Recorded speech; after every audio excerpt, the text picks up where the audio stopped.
feel free to please feel free to type your question in the chat box, or you can ask your question by raising your hand at the end of every session. So I welcome you all to today's webinar, today's virtual meeting, and looking forward to having fruitful deliberation. So I'll briefly talk about CAK. So the Clean Cooking Association of Kenya is a sector association that represents the interests of members and stakeholders engaged in providing clean and efficient cooking solutions in Kenya. We are a business membership organization. Our members are drawn from both private and public sectors. We represent the interests of our members, both at national and county levels. We work also with development partners. We have 3 objectives: to strengthen partners' collective concerns on issues, clean cooking, facilitate the transfer of knowledge and global knowledge.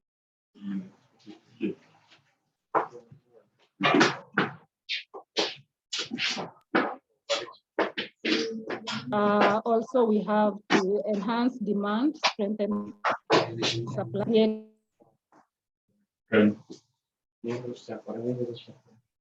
Create an enabling environment for clean cook stoves and fuels in Kenya. So like any other organization, we have thematic areas that we work with. Normally, we have 5.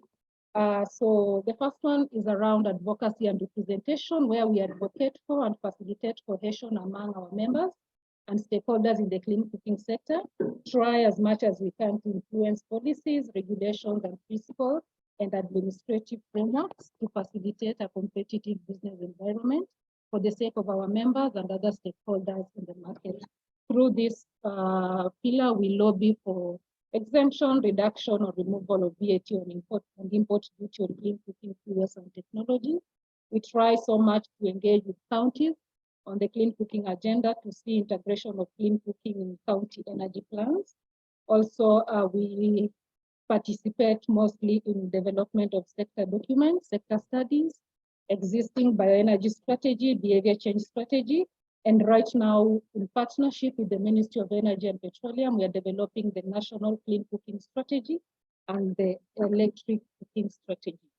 Another priority action is around standards and technical issues. We take note that our members are manufacturers and producers of different clean cooking technologies and fuels. So we try to collaborate and work with relevant stakeholders in this regard with the Kenya Bureau of Standards, Energy and Petroleum Regulatory Authority, and KIRDI, which is a testing lab.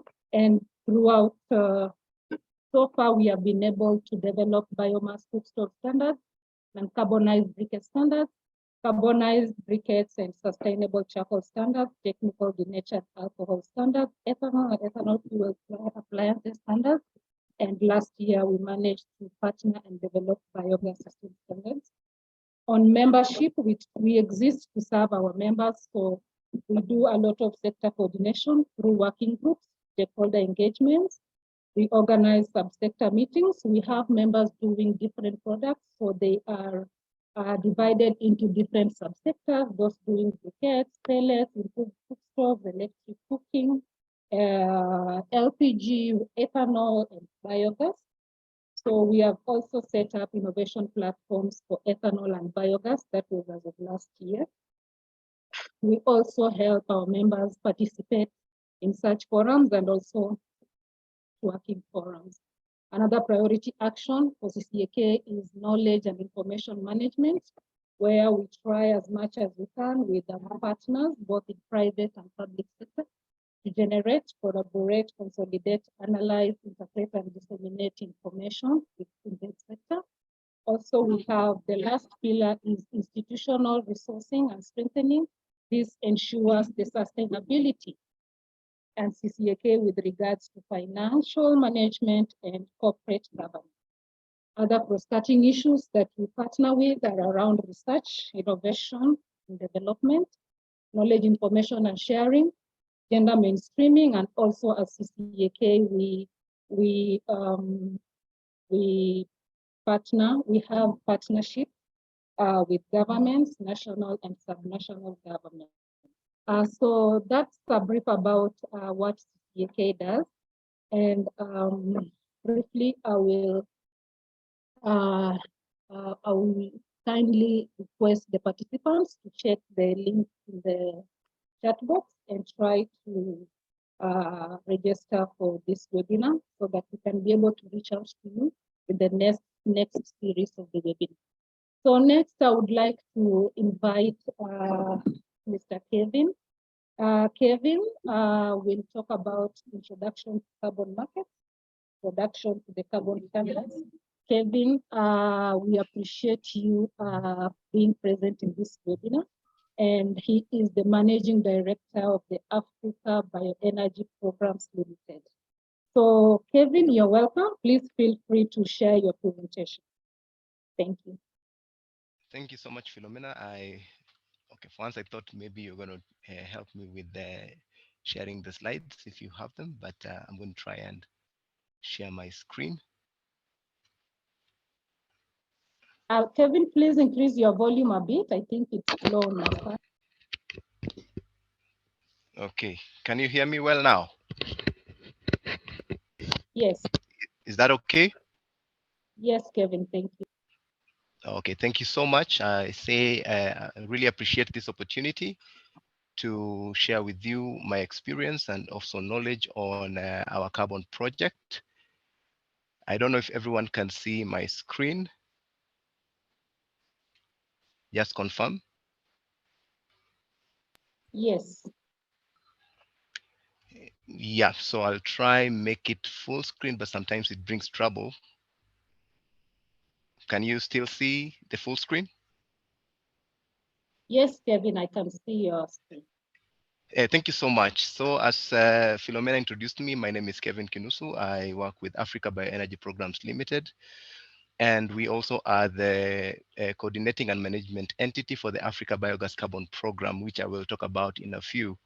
And it's really becoming an interesting and important subject. And I think over the last 3 years, we've had very many people get interested in carbon credits and carbon market. It's like the new business opportunity, in town. And when the interest is so high, then it is important for us to understand what is this market all about, why is it there in the first place, and for what purpose was it established? Because we also risk in a situation whereby we can have the whole market, getting abused and achieve the global objective of which it was set for. So just a little bit introduction of carbon credits. And this is generally a way by which entities or companies are facilitated or given a platform to reduce, their emissions. And reducing emissions is can be done in two ways. Number one, you can either offset your emissions, or number two, you can basically stop, whatever you're doing that is emitting altogether, either by change of technology or change of, the fuel that you're using if you're in the renewable energy space. Trading in carbon markets basically is what has enabled entities that can reduce emission and entities that want to basically reduce their emissions, but it comes at a higher economic cost, to leverage on one another and on these opportunities to ensure that the cost of reducing emissions is economic. And an example that I will give is we know very well that our cement producing companies like Bamburi or other cement producing companies have high carbon footprints, and they are very high capital investments or ventures. And it will take quite a gradual process for such companies to either shift their technologies, change how they do things, have the right mix of products to make cement to ensure that they become net zero. That will take time, and it cannot be sudden. So between now and when they realize that net zero, point where all of us want to achieve, what should they do? Now, the carbon trading market enables them to take action as they transition or take action as they explore ways of reducing their carbon footprints. And that is basically what now the carbon market brings on the table to ensure that at a lower cost, entities that can reduce emissions at a lower cost basically lower the economic cost of reducing emissions by other entities that are willing to take action in terms of mitigation, but it comes at a very high price for their ventures. So carbon markets generally aim at reducing greenhouse gas emissions. And that's really the bottom line. And anyone who wants to get into the carbon trading, project or to develop a carbon trading program, the first thing that you need or we need to ask ourselves is, what is my emission reduction ambition, as an entity or as a project? And now the question is, what is a carbon credit? So carbon credit is basically greenhouse gases, a greenhouse gas equivalent to 1 ton of carbon dioxide that can be avoided or has been avoided. So that is what we call a carbon credit. And that's the product that is presented in the market. And it has to be demonstrated that you have actually reduced this amount equivalent to carbon dioxide, by certain actions that you as an entity or the people that you're working with as a community are doing. So just a brief history. We know very well that the UNFCCC is the global entity that coordinates and ensures that countries are taking action, and they're taking action in a manner that is equitable and in a manner that is fair and just across the different worlds. And here we're talking about the least developing countries, and the developed countries. So even the issue around carbon markets and carbon credits are basically domiciled under the UNFCCC framework in 2005, when Kyoto Protocol was incorporated. There were 3 mechanisms that were put in place to ensure that mitigation is actually effected. And when you want to do mitigation, you are dealing with different people that you need or you require to take action for this mitigation to be a reality. Number one, of course, the private sector and the business community. What would make the business community take action and, at the expense of their business ambitions, their profits, to ensure that we achieve our mitigation targets? Number 2 is governments. And of course, we have governments in different worlds. We have governments in developed countries and governments in developing countries and even in least developing countries. What instrument can be put in place to ensure that all these governments are committed to take action on mitigation, basically reduce emission reduction? Kyoto Protocol came up with 3 mechanisms that are very important. One is the carbon market, the carbon market development joint implementation, which we call the JI. And with joint implementation is where 2 countries, one developed countries and a developing countries, agree that we will finance these projects in a developing countries that will enable us reduce this amount of greenhouse gas emissions, which can be attributed to our commitment as a developed countries to mitigation action. So that's a joint implementation kind of relationship. Then we have the CDM, the Clean Development Mechanism. Basically, this is more or less the carbon market at CDM level, where different entities can trade their carbon credits to entities that want to reduce or offset their carbon. Sorry, Kevin. Yes. People are asking if you can move your slides. We can see the first one is stuck. I've moved it. But okay, I'll do it this way so that, is it now moving? Yes. I'll do it this way so that it's able, because it gets stuck when I'm on full presentation mode. So I hope this is tolerable. Yeah. Thank you so much. So we have, and the third instrument is emissions trading, and that's where now the voluntary carbon markets come to play. So when I was talking about the 3 mechanisms under the Kyoto Protocol, and I said that the CDM basically is developed countries buying credits from emissions reduced in projects in developing countries, and basically they take the financial commitment to enable those projects to take place in developing countries. Then we have JI, joint implementation, where developed countries buy credits from emission reduced in other developing countries. So this is basically an agreement between one country to another. Then we have the emission trading. We have a scheme that is called cap and trade scheme. Cap and trade scheme is basically very popular in the developed countries, especially in the EU, the US, and other developed countries, where the EU or the country themselves set a limit, a ceiling for every sector or entities or certain companies, and they say you cannot emit up to this level. So what happens is these entities would basically look at their allowance. The limit you're given is called an emission allowance. They will look at that allowance and seek to trade with other companies that have a higher allowance or other companies that are reducing their emissions to ensure that they don't hit their cap. So this is a mechanism that enforces, emission reduction by entities and companies and even governments, if we're talking about the context of the EU. So these are basically instruments that are put in place to ensure that at all contexts in the developed countries, in the developing countries, action is being taken towards a low carbon development pathway, and basically we are meeting our targets of below 1.5 or below 2 degrees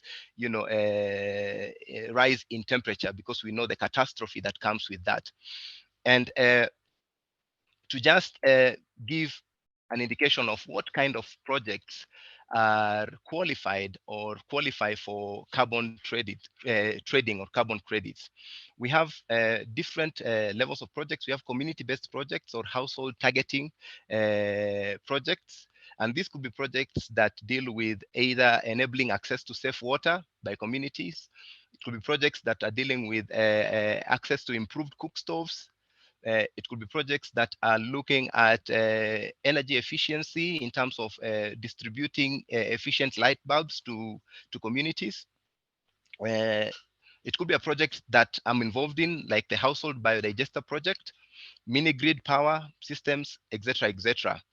The other eligible types of projects are projects that are looking at agriculture, forestry, and other land use solutions or nature-based solutions, from agroforestry, afforestation, conservation of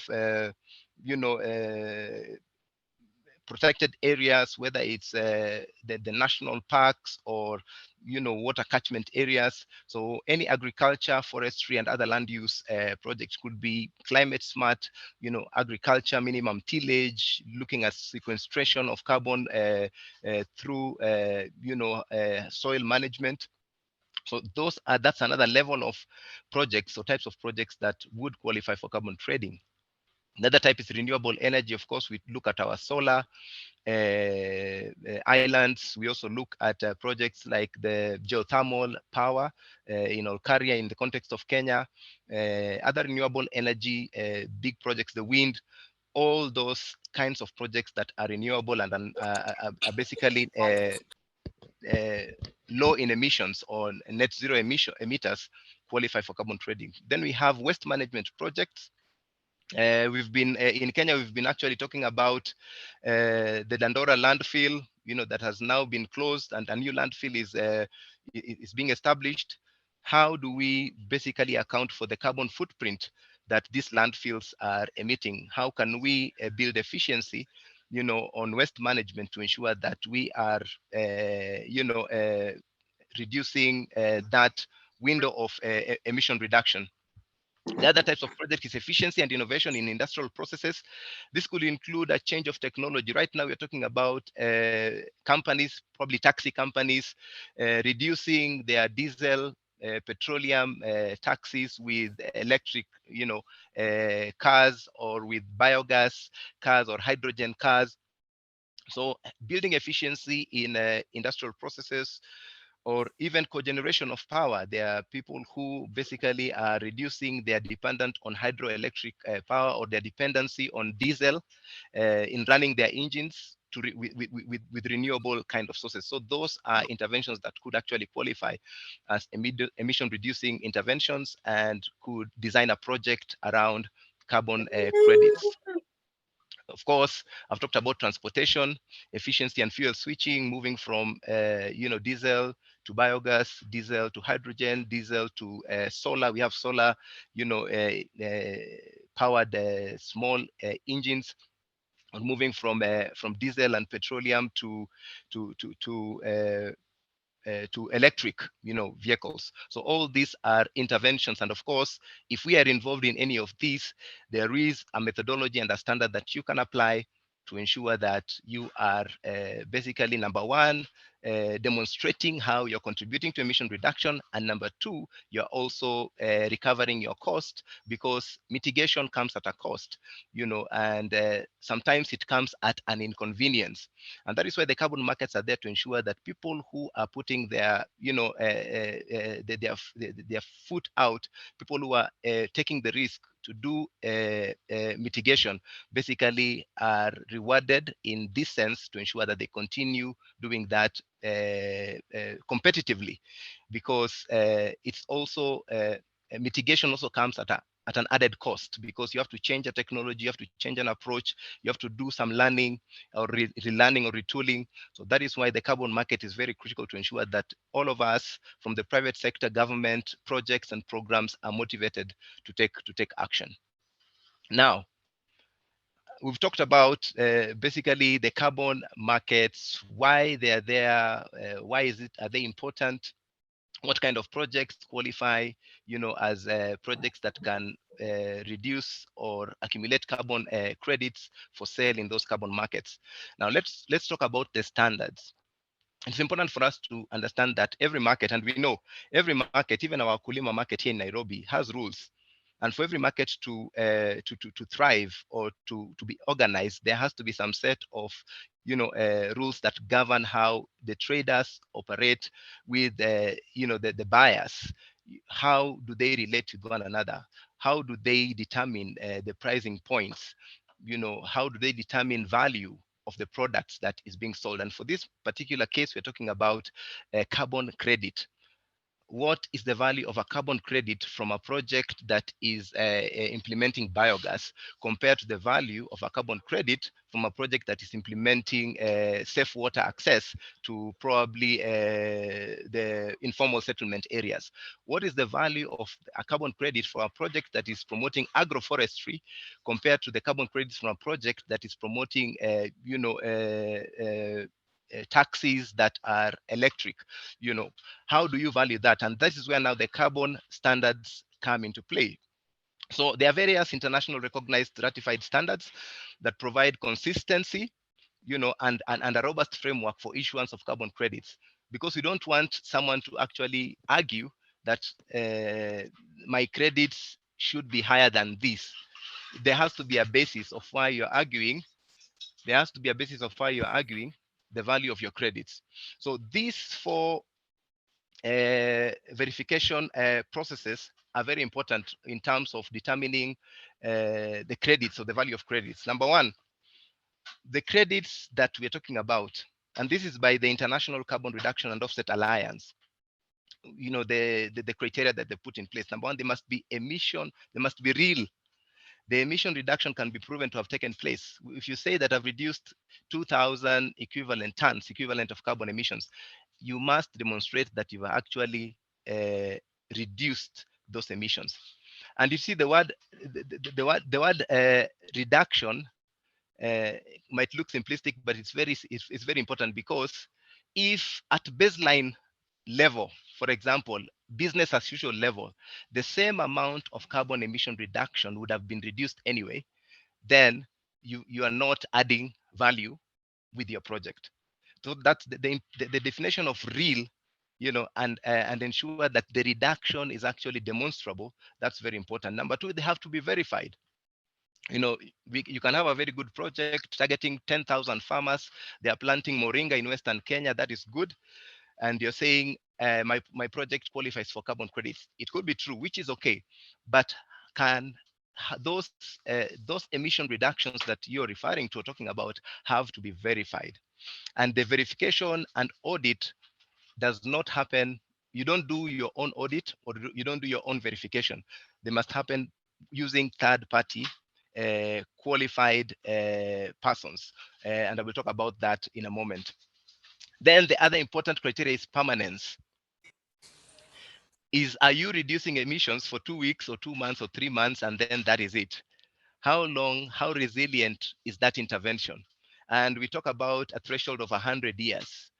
You know, is that reduction permanent or is it temporary? So that's something that has to be demonstrated for those carbon credits to be referred or to be considered real, carbon credits. And then the last thing is additionality.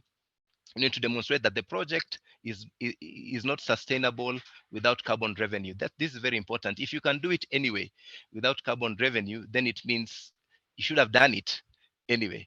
But if you can do it better, if you can do it more effectively with a higher impact with carbon revenue, then there is that principle. That principle of additionality is demonstrated. That yes, we are doing a biogas project.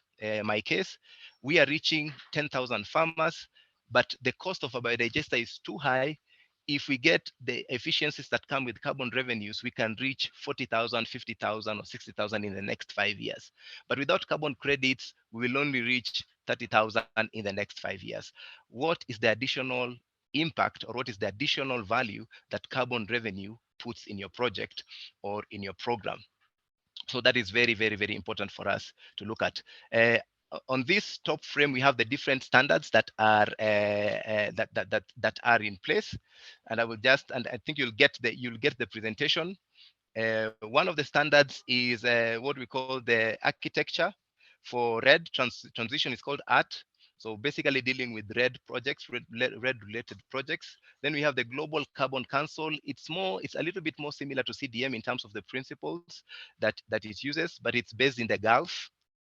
In the Gulf part of the world. Then we have the CDM, the UNFCCC standard. Then we also have what we call the Australian the emission reduction fund with the Australian government. So that's very important. Then we have verified carbon standards, that is VERA.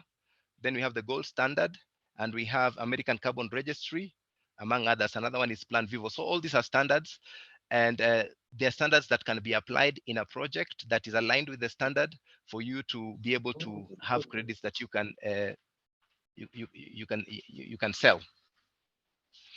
The most common standards in Kenya, just being contextual, are 3. We have a gold standard. Our project as ABPL is under the gold standard now for 10 years now. We've run a carbon project for 10 years since 2013. Then we have VERA, developed by VERA, and it's the world's most widely used voluntary greenhouse gas reduction program.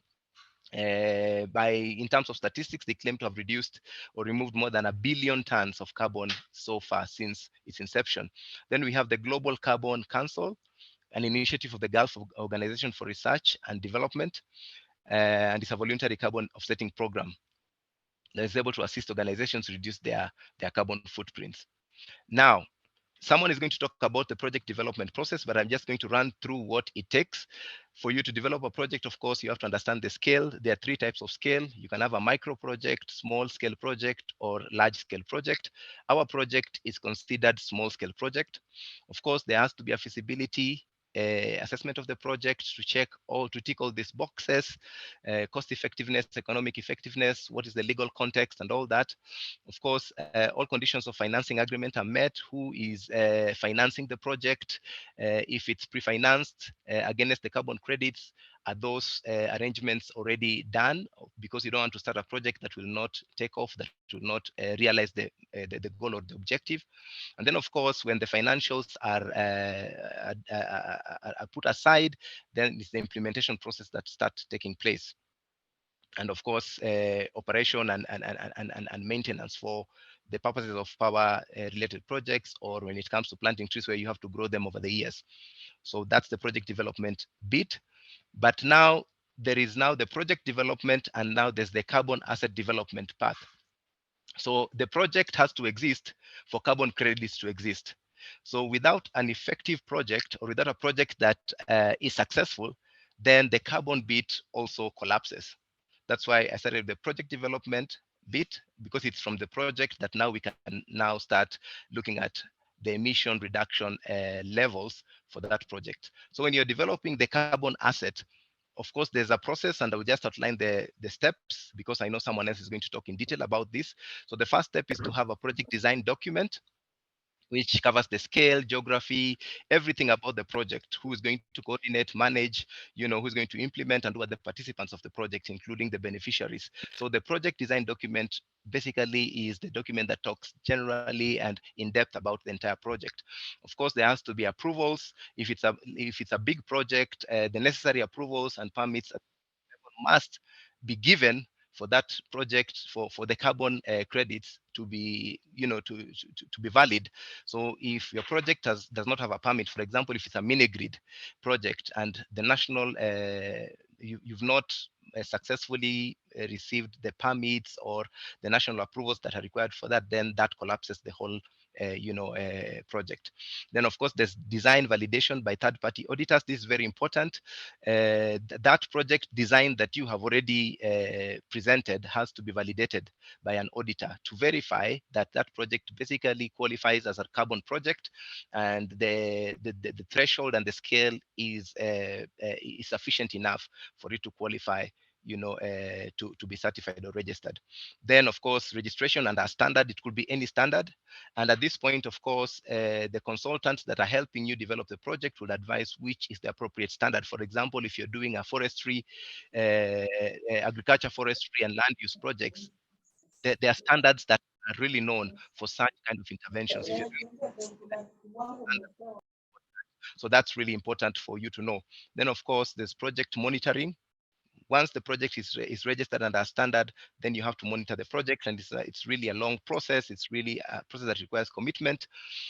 Then with the monitoring comes now issuance of credit, and once the credits are issued, it's not that when the credits are issued, you start making money, you have to sell the credit. So there's commercialization or trading of the credits. For our project, because we don't have we don't have that capacity to sell by ourselves, we actually have a partner who sells on our behalf. So there are those efficiencies that you put in place, as a project developer or as an implementer of a carbon project to ensure that you don't just get carbon credits, but you have the capacity to sell and sell for a fair price that will add value to the objectives that you have for that project. So I'm just going to talk a little bit about our project so that we can just learn from it. I'm also conscious of time. I think, Philomena, I have about 5 minutes. So as ABPL, we have. Hi, Kevin. Yes. Yeah, you have about 10 minutes for the presentation and then 10 for the question. Oh, great. So I think I will slow down on my speed. So as Africa Biogas Bioenergy Programs Limited, we have a carbon project called Africa Biogas Carbon Project. And it is anchored under our third pillar. We have 5 pillars that we work that drive our work, and our third pillar is climate action. And of course, we undertake climate action by initializing national scale projects that will help in the mitigation action, as well as support farmers build or households build resilience. So under our ABC POA, we have the responsibility of being the coordinating and management entity of the POA. So that's the other bit that I think is important for us to know when it comes to carbon markets. There has to be that person who links the project or the carbon project implementer to the standard. For example, we have a biodigester project. It's being implemented in 3 countries, in Kenya, Uganda, and Tanzania. But the organization or the entity that is recognized by gold standard is ABPL, because we are the coordinating and management entity for those carbon projects. So that is a layer that any project that wants to trade or have their carbon emission reductions certified, that has to happen through a recognized or a certified coordinating and management entity. So that's very important. You might have a big project, but that project has to follow under a program of activity, and that program of activity is under a CME that reports to the relevant standard under which that project is registered. So our project is basically on biodigesters, and we're reducing emissions significantly by reducing methane from cow dung, and of course fuel switch because of the clean cooking that farmers access by using biogas. So those are our two propositions in terms of how we are reducing emissions. So we roll out the program across the country, and we promote basically shifting from biomass, traditional biomass fuel, wood and charcoal, to clean cooking fuel, that is biogas. And in terms of what our project is all about. So we have the bigger project, we call it the program, it's called the Program of Activity. It is registered under gold standard. The GS that you see on the screen is just stands for gold standard.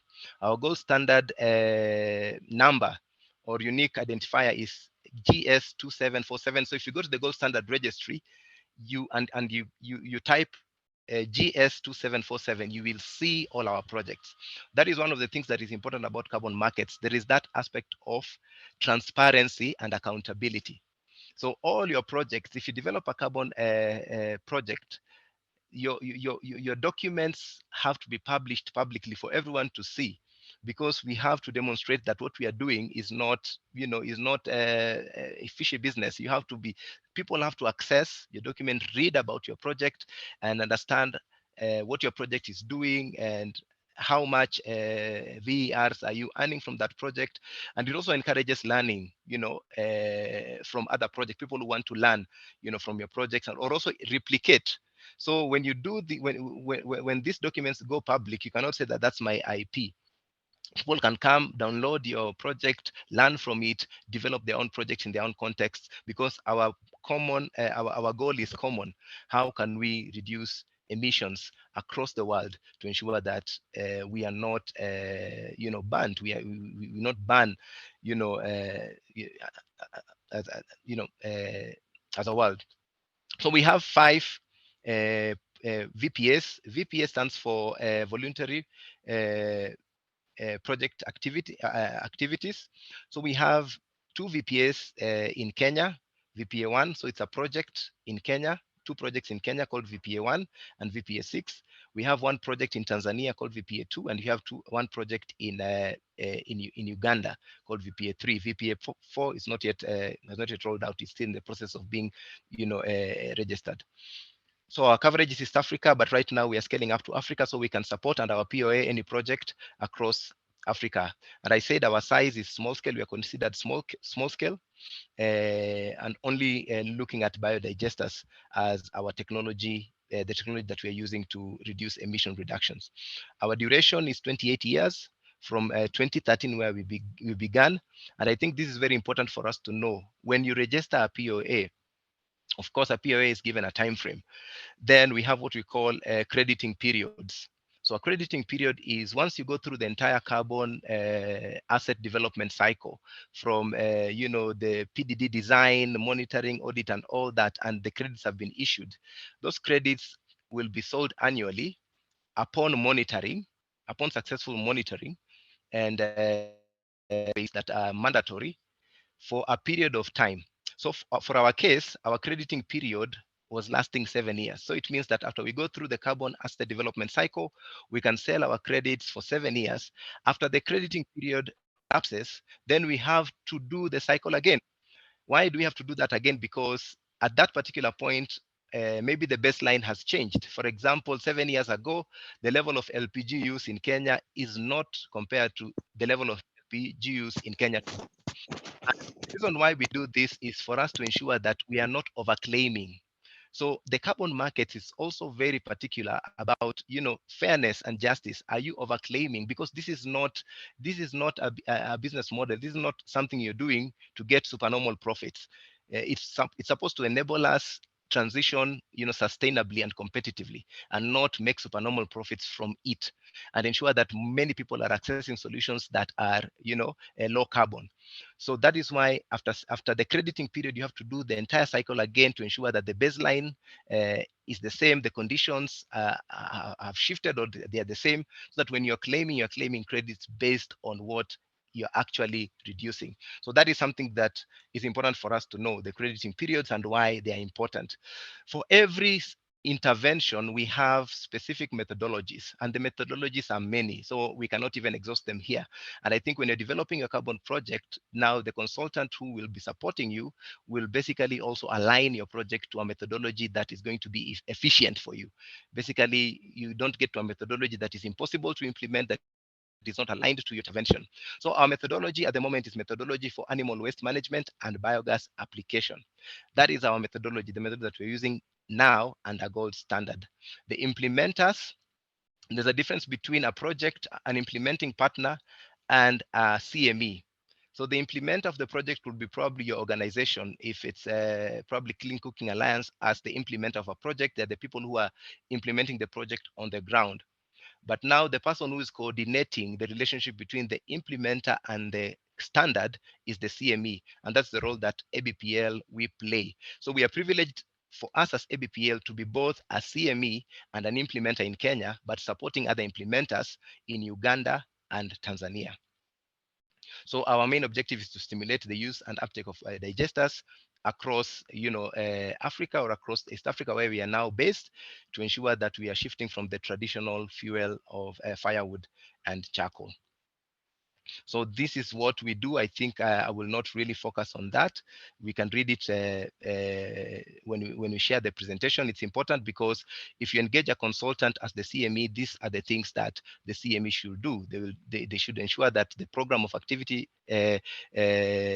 design document is prepared, and the voluntary project activity design documents are prepared at both levels, at CME level and at implementer level, and all these other things that are important between design and issuance of credit, for your project.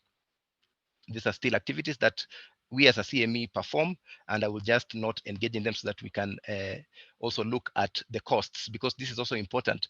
Many people are asking, why are we not getting our credits? And sometimes you go to a farmer group somewhere and they tell you, we have 500 farmers and we have planted 2 trees, we want our credits.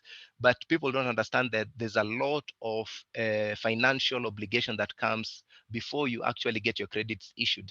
For example, just using our case as ABPL, for project registration only, we have to pay $0.15 per credit issued in our first year of issuance.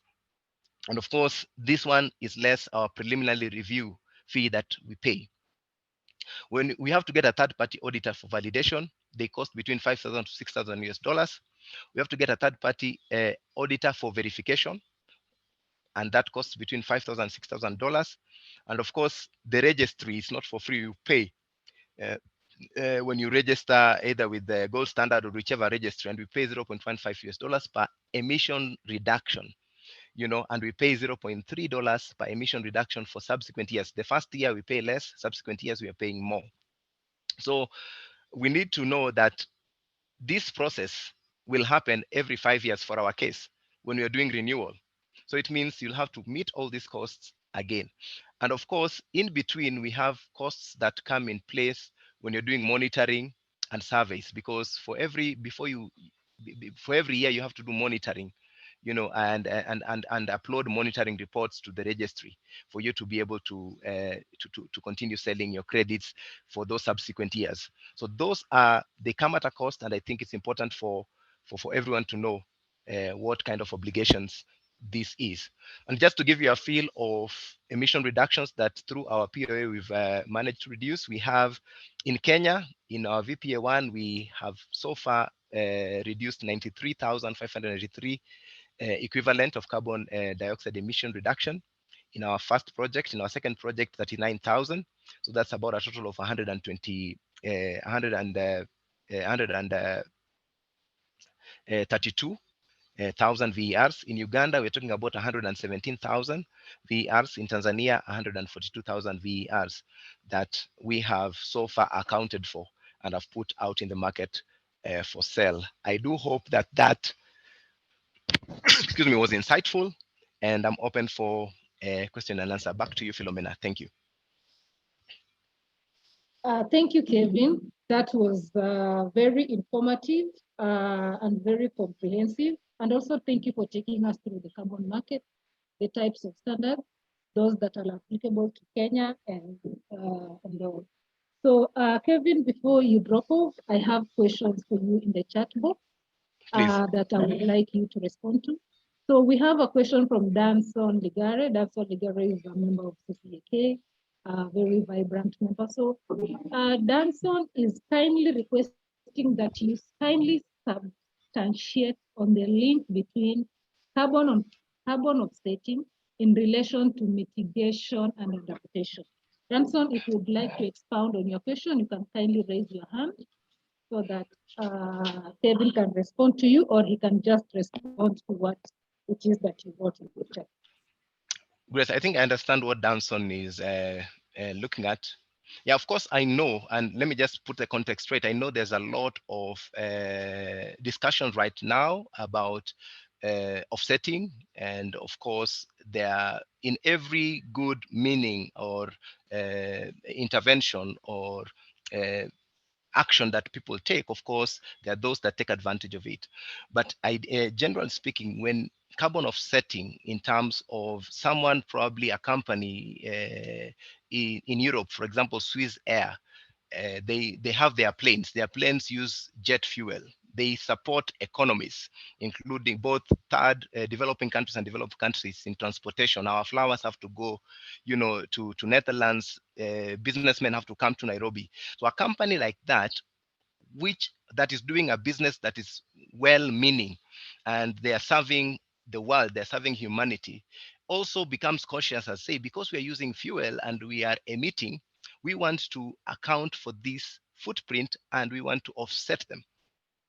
And they will basically come to Nairobi and come to Ligari and say, Ligari, can you implement a project in Western Kenya or in Nyanza that will help us offset, that will help us reduce this level of emissions? We will pay for it. You will reduce the emissions on our behalf. And this project, the way it's designed, is supposed to improve the livelihoods or the resilience of the communities. So there can be, and there is, like the project that we implement for biogas, we have people who are buying our credits to offset their emissions. And by buying our credits, these revenues are being plowed to ensure that more households in Kenya are actually shifting from firewood, charcoal into biogas. And not only, it's not only about biogas, they are also able to produce bioslurry, which is a biofertilizer that they're using on their farms, number one, for soil amendment, and number two, for yield improvement.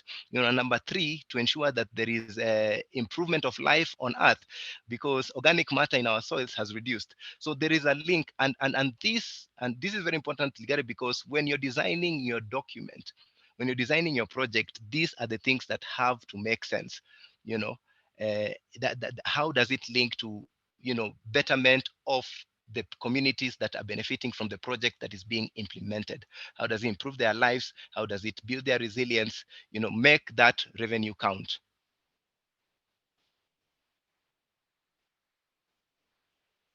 Philomena, I hope. Yes. Yes. Thank you, Kevin, for the response. I hope Ligare has satisfactorily been responded to. The next question is from Dennis Mokaya. So Dennis Mokaya says, as a question, do we have companies? He says you provide a list where we can apply to get the carbon credit. Because I have been searching, he has been searching for one and only saw GCF, I think this is GCF JZ, which funds new projects.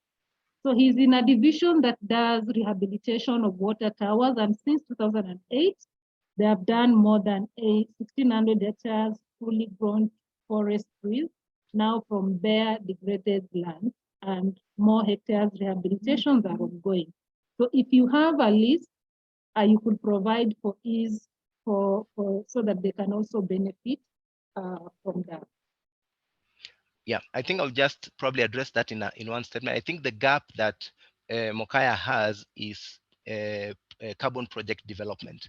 They have a good project that is basically influencing a lot of good impact on the ground. But the gap is they don't have a carbon project designed for that project and linked to the the appropriate standard. So I think that's the gap that very many people have. How do I convert my project into a carbon project to basically develop a carbon asset from my project? That's the gap. And I think I can advise on, we have people who we have companies or entities or organizations that are carbon project developers that you can be linked to. As ABPL, we also develop carbon projects, but now focusing on bioenergy. But we have those that are dealing with nature-based solutions like Mokayas, and you can be linked to them for them to look at your case to see what standard would be appropriate, what kind of project would be valid, and yeah, what will it take for you to basically realize carbon emission reductions that can be traded. Okay, thank you, Kevin. I think I can link you directly to Dennis for more Please. information on that. Yeah. So there is a question here from Policy Pathways to Just Green Energy Transition. I think the person didn't write the name. So the question is, what is the current status of the carbon project initiatives in Kenya? And how is the approach of the government on the carbon project initiative for concept in Kenya? Yeah, I think Kenya is one of the countries that has a lot of projects in the gold standard registry. If you go to the gold standard registry and just Google Kenya, you'll see hundreds and hundreds of projects that are ongoing. So I think in Kenya, we are basically front runners in this. We are fast, we're the first among equals. So there's a lot of organizations that have designed program of activities for carbon and are doing well and are thriving. I think what has been missing is just information, and I really appreciate CCK for what you're doing. And we are also, as ABPL, we are also starting just simple training modules or guidelines for organizations that want to develop carbon projects, so that many people who can benefit from this or who can make a difference using this instrument are on board. When it comes to government, I know government is currently doing some consultations around a carbon market. There's what we call the Africa Carbon Market Initiative that is being discussed. I think it's also discussed in Addis. And our president is chairing the climate, I think, action and change initiative. So there's a lot that is going on at policy level to ensure that we also as a country are optimizing carbon emission reduction interventions for the benefit of our economy and, of course, the benefit of the people.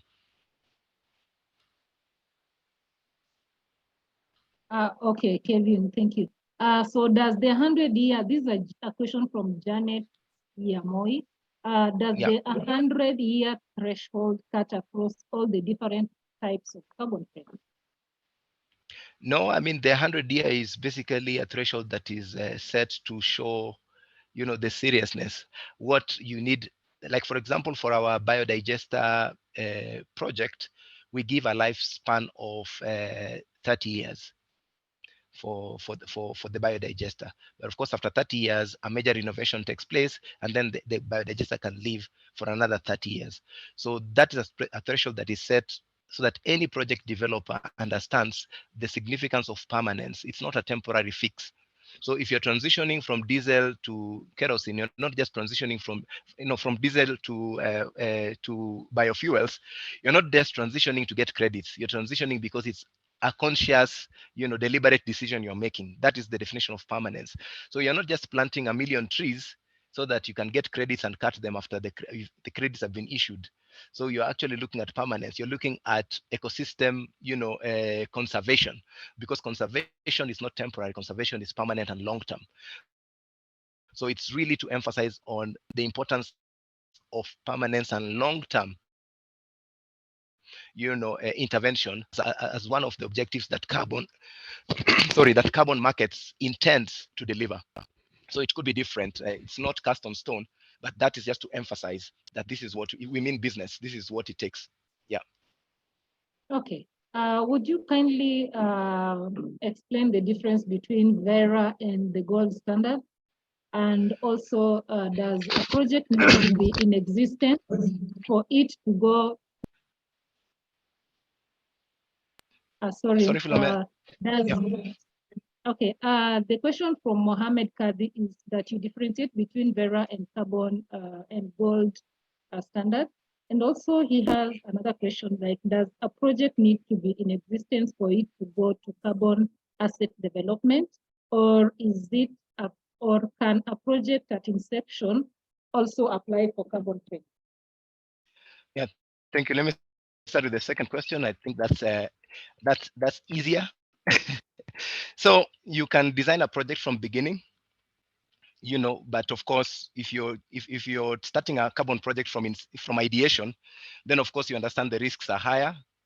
The gap at that point sometimes is the financing. If it's pre-financed, then it takes a lot of due diligence from the person who is financing. Then it will take a lot of interrogation of the project for someone to actually say, yes, I'm confident I can put in some money in this project because now I am certain that it's going to generate carbon revenues to build efficiency on the investment that we've already made. So you can start a project, can actually, and what we say is when you are designing a project, you must already preconceive the role of carbon credits in that project. So some like for example, there's a project in Malawi, no, not Malawi, Zambia, that we wanted to incorporate in our POA. But the main question was, when you were designing that project, in the project design document, had you conceived the additionality of carbon revenue for that project? So that's something that has to be, that's a box that has to be ticked. So we can have current existing projects. They are good. We can actually demonstrate that they're reducing emissions, but in their design, they had not preconceived the role, additionality role of carbon revenue. And that becomes now a challenge. So if you're starting up a project and you believe that that project is going to contribute a lot in emission reduction, in the design phase, look at what extra would carbon revenue, what extra value or impact would carbon revenue add to that project. And if carbon revenue is not added to that project, that impact will not be achieved, or that that additional emission reduction will not be achieved if revenues are not involved. So that's very important. When you talk about Verra, the gold standard basically has multiple standards that cut across different different sectors or different interventions. It could be energy, it could be water. It's really basically a lot more open to different interventions across different sectors. But when it comes to Verra, they have a lot more concentrated and focused on projects that are attributed to agriculture, forestry, and other land use sectors. So nature-based solutions project, if you have such kind of a project, it will be better seated, with Verra, because Verra now, they have over time, of course, they are diversifying, but they are really known for effective, standards and processes around agriculture, forestry, and land use kind of greenhouse gas reduction projects. So that's really the difference. But any standard can develop a methodology for any intervention. Because they are not limited to just certain sectors or certain interventions, but most of the standards are known for certain specific areas that they've worked on for a long time, and they are known for knowledge, they are known for innovation around those areas, and they have and respect and a good reputation on those areas. So that is what I will call generally the main difference, that for Verra, any Afolu project and them basically would have credibility in the market. Okay, thank you, Kevin. Do you think that there is maybe preference for some kind of standard than the other one? Because in the chat you have David asking how you differentiate CDM and NAMA. In the past, there has been so much preference for NAMA approach to CDM. Is this true, and why is this? Yeah, we need to know that NAMA is a different instrument from CDM. So NAMA is, the obligation for NAMA is governments. So all governments have committed to develop their nationally appropriate mitigation actions, and they are supposed to demonstrate how them as government are committed to it in terms of financing, and how they are mobilizing other people to come and invest in their NAMAs. So, for example, our geothermal project is part of our NAMA, and we report it, saying that we are doing something for mitigation using this project. So we also report our biogas interventions to the Ministry of Energy as part of what can be counted, as contribution for initiatives happening in Kenya to reduce emission reduction. So NAMA is a separate instrument from CDM. CDM basically is a standard for carbon trading and carbon credits, but NAMA is a commitment to ensure that countries are actually developing in a low carbon and resilient pathway manner. So NAMA basically, and all those what we call the national climate action plans, whether it's adaptation plans or appropriate mitigation actions, are basically instruments that as a country organize our governance and our resources and our development path towards that direction of low carbon development. And that's completely separate from CDM, because now CDM is a standard that enables companies that are contributing even in our numbers and they have reduced emissions to say we want to trade these credits, we want to recover value of our investments through carbon revenues through CDM or Gold Standard or Vera or Plan Vivo, whichever other standard, GCC. So those are two separate things that should not be confused as the same. Okay. Are the biogas credits fully funding the project cost? And also, Richard asked if there is any benefit sharing with the local community. Let's just say if we are basing it on your project. So. Fantastic. Let me start with what I love most: benefit sharing. That is why we are engaging in the carbon markets, because for us, all these revenues, net of costs, should go back to the communities or go back to communities. And what for the last 7 years that we've been running the carbon projects, and of course we've been complementing with additional funding from other donors, we've basically transferred close to 70% of the revenues back to the communities. And this is on repair and maintenance. This is on training and extension services to farmers, training them on how to use bioslurry. This is on O&M, operations and management. And of course, organizing the farmers and mobilizing them for, learning expeditions. We have 82 demonstration farms across the country, domiciled on, placed in actually farm households, and farmers are basically brought into those households to learn. So what we need is for us to have a very clear, transparent way of demonstrating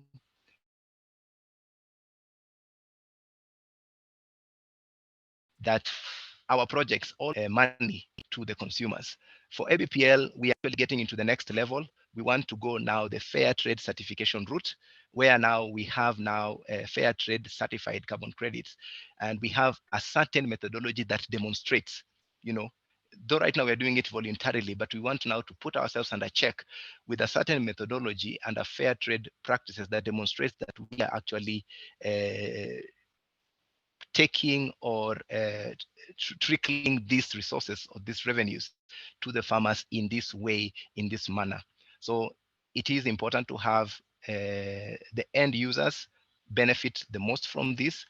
But of course, it's also cognizant and important for us to know that carbon revenues come at a cost.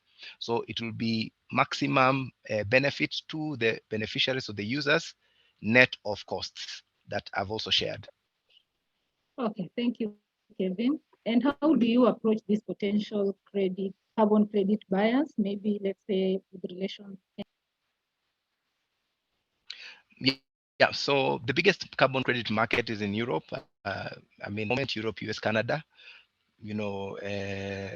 That's the biggest where the market is. So at the moment, we have partnered with an organization that also shares the same values with us. They believe in giving maximum benefit to the communities. They are called Fair Climate Fund. So Fair Climate Fund, they are our marketing partners. So they sell our credits, to the European market.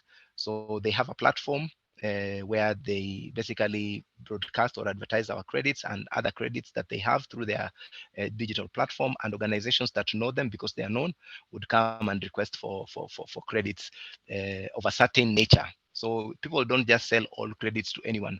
There are companies that will come and say, we want credits that have been reduced in Uganda and related to maybe farmers, smallholder farmers, or related to the transport sector.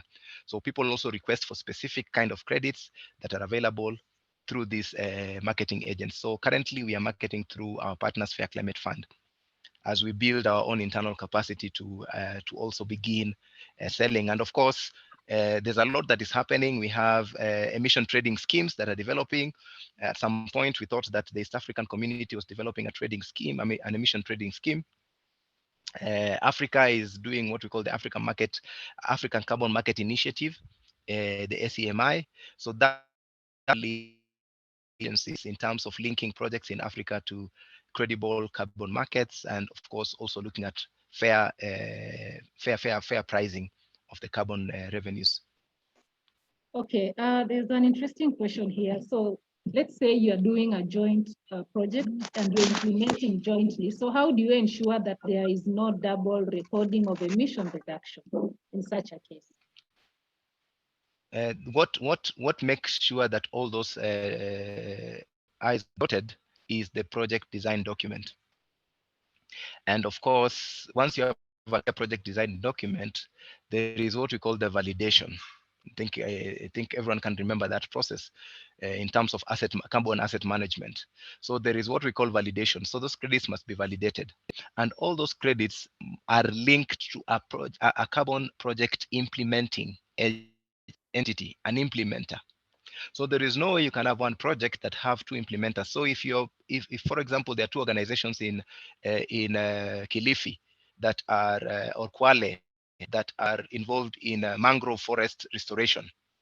So one of those organizations must be nominated to be the implementer, the ones now that will be responsible to account for the progress that has been made. When you want to verify that the interventions are actually real, the ones who are responsible for that, for the reporting, to ensure that what they promised in the project design document is actually what is happening, in Kwale. So there has to be that structure, and the structure flows from the implementer, the VPA implementer, who can be an organization in a region. Then we have the CME, the coordinating and management entity, who basically intermediates between the implementer and the standard to basically check and ensure that all the asset management processes have taken place in a credible way, and then they report to the standard for the issuance to be done. So the process is so rigorous, there's no way you can double dip. There is no way you can declare credits twice if the due process is followed under a credible standard. Okay, thank you, Kevin. So I have Poet. Is it Bishop Poet? Okay. As Kenya Prison Service, they would like to phase out the use of firewood in their kitchens. Huh? So currently, as it is, it's not sustainable to use firewood. So which avenues do you think the Kenya Prison Service, as a government agency, can use to get funding for such a project? Yeah, I know, I think a few years back, I think 3 years back, the Ministry of Energy was actually financing, the fuel switch from firewood to biodigesters in government institutions. So I think just a letter to the Ministry of Energy, a letter of request, might actually open some doors, because I know there are some institutions that have actually benefited from such an intervention. And the Ministry of Energy is now very deliberate in promoting the switch, from firewood, charcoal to clean cooking solutions. So I think if the Kenya Prison Service is keen, to do that switch, the case is there. It's very obvious. Nobody needs to belabor that. I think the starting point from where I sit is to just write a letter of request to the Department of Renewable Energy, Ministry of Energy, and they could consider that. I think it's the lowest hanging fruit, before we go to probably looking at which donor wants to fund a biodigester, in a prison in Kenya. And probably even the Ministry of Energy would have view or sight of organizations that have approached them to support in that way. So I think the first line of engagement should be the Ministry of Energy, Department of Renewable Energy, and they would advise and also probably provide linkages. Thank you, Kevin, for the response. I see some of the responses have answered some of the questions in the chat box. I think one last question because of time. This is from John Ness. I don't know if this is John Ness. Who is supposed to benefit from the carbon credit? The company that has the product, the agent who supports last mile distribution, or the end user, or all of them? Would you please just kindly explain? Thank you very much for that question. That's a very good question, and it's an important question, and it's a question that very many people are very silent on. I think I answered that question with another question. My question is, who takes the risk? Who is taking the risk that is enabling emission reduction? Let me give you an example. If me as Nusu, I'm constructing biodigesters in my village, and I charge the farmer 100% on my biodigester, and they pay 100%, I make my profit. Do I deserve to claim additional revenues from that, digesters in the name of carbon credits? So I think that's really the check for that question. Who is taking the risk? And number one, is that risk that the person is taking verifiable? Is it a transparent? Are they declaring that risk in a transparent way so that we know, of course, this company that is selling this technology basically has overheads of 100 euros, per technology. They are selling the technology at 60 euros or at 20 euros so that they can enhance access. And for them, their model is we will recover that level of risk through carbon revenues, and they've already taken that financial risk. So I think it's that question can clearly be answered when you look keenly at the business model of that company that is a technology supplier. Of course, look at how that company relayed that information to their clients who are end users, and whether those end users also are privy to that information transparently and are agreeable to that arrangement, because that's very important. For us, we have to sign what we call a certificate of agreement by the farmers that we can claim the credits on their behalf for certain benefits to come back to them. So that is very important. So the person who takes the risks, if a farmer or a consumer is paying 100% for a product, that credit belongs, those credits belongs to the farmer. Yeah. Hey. Okay, thank you. Thank you, Kevin. So I am seeing questions of Brian. Could you kindly mute Danson? So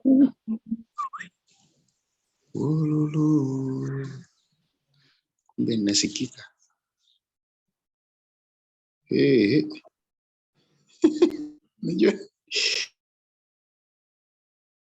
Apologies about that distraction.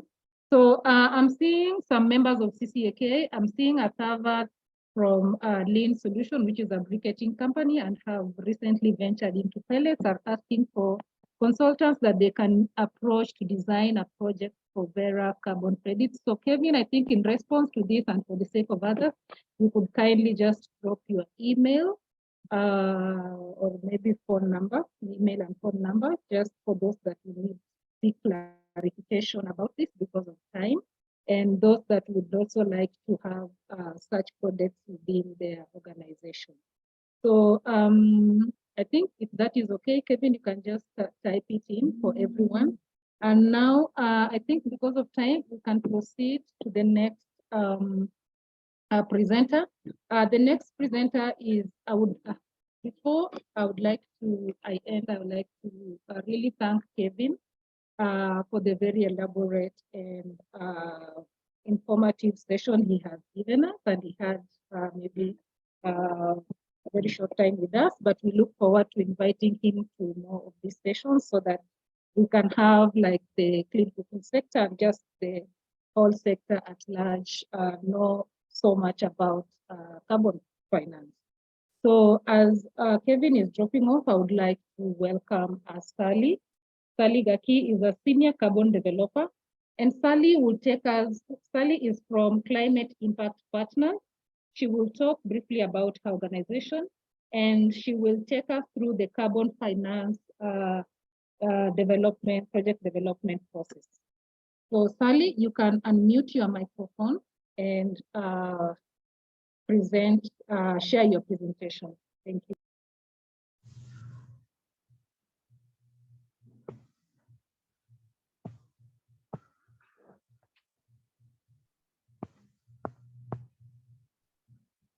Hi, everyone. I hope you're able to see my screen. So my name is Sally Gaki. I'm a senior carbon asset developer at Climate Impact Partners. And thank you all for making time for this presentation. Just as a brief introduction, Climate Impact Partners is a merger between Natural Capital Partners and Climate Care. Maybe most of you have already heard about Climate Care. And between us, we have over 20 years of experience working in carbon market, where we are consultants on various carbon project technologies, such as the clean cook stoves, the water filtration projects, construction, and solar, amongst others. So thank you, Kevin, for quite a comprehensive presentation. Actually, I have realized you've touched some of the aspects that I was about to present. So I will briefly go through the gold standard for global gold certification and verification process. Kevin already mentioned about the gold standard.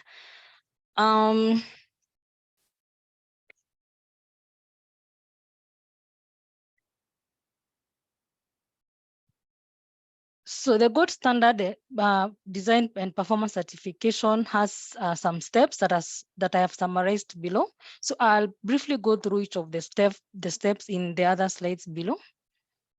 So for the very first step is the planning of the project, and where we hold a stakeholder consultation by the project proponent, which is followed by the preliminary review process by the SustainSat team. SustainSat works on behalf of the gold standard, and their role is basically to certify the projects before they are issued or before they are registered for design. Then the third step is the third-party validation by the VVB. And then after the VVB validates the project, that is when the design becomes registered by SustainSat, and that is done under the gold standard. Then the fifth step is project monitoring by the project proponent. Also, during the monitoring process, we have a third-party validation and verification body that participate in the process. And then the final step is what we call performance review, which is followed by the issuance of carbon credits. So in each of these stages, there are some fees that are paid for each, and there are some estimated timelines at each stage. Where at the preliminary review stage, we pay about $900 to SustainSat team. And this process takes about 4 to 5 months because, of course, of the stakeholder consultations process. And then the next step is the design certification process. Here, for large-scale projects and small-scale projects, is where we involve the third parties. That is the validation and verification bodies, what I've stated there as the VVB. And just to clarify, if you're doing a micro-scale project, where a micro-scale project is where you are claiming emissions of less than 10,000 tons, you do not need a validation and verification body, unless, of course, you are doing very many micro-scale projects under one POA, where you can opt to have a VVB, and that will help you fasten the SustainSat review process. So the VVB fees varies depending on the size of your projects. Kevin had mentioned 5,000 to 6,000. If for larger projects, you can pay a fees even of up to 20,000, but that is negotiable.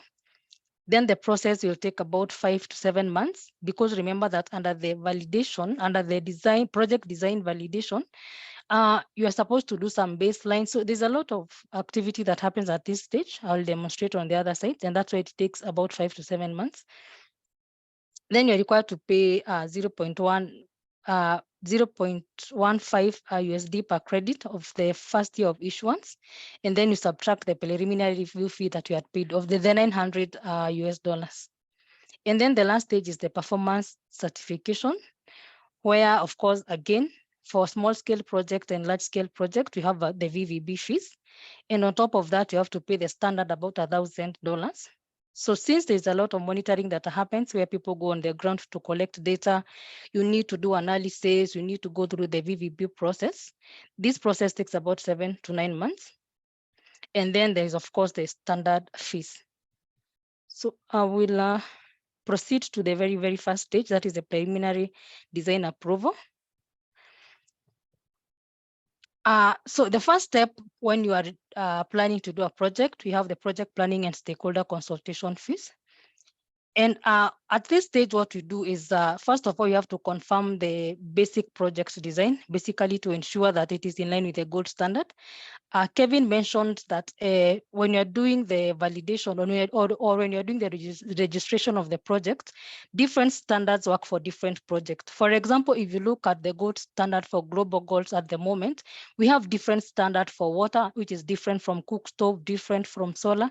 So at this stage is when we look at what kind of project do you have, and then what methodologies are there, and is it in line with that methodologies? Then you also have to assess the project against the gold standard safeguards to ensure that it is in line. And at this stage, we do what we call the estimation of emission reduction. And the reason we do the, sorry?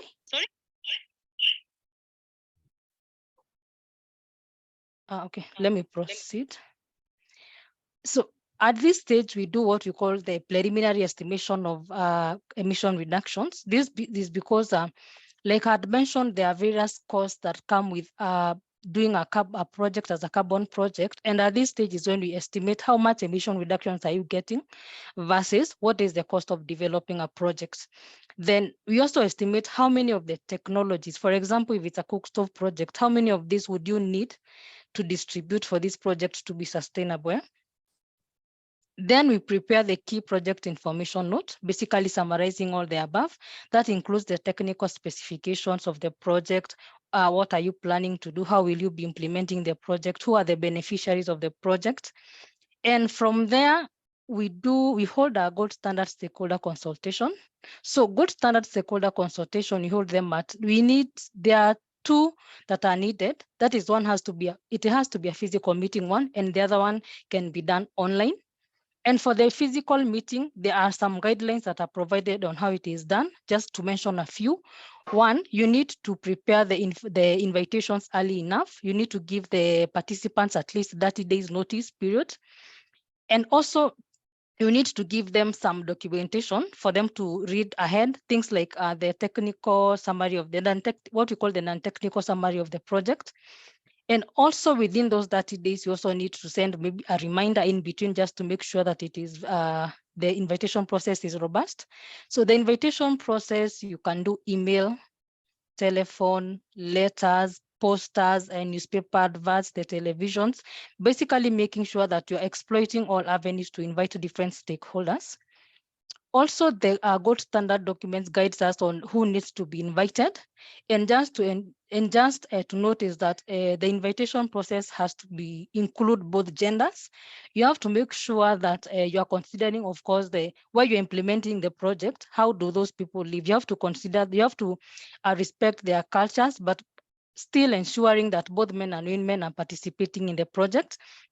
And you also have to ensure that you are inviting government representatives, you're inviting the NGOs and others. So there are different categories of the people who need to be invited. And now, during the stakeholder consultation meetings, you will normally take the participants through the project. What are you planning to do?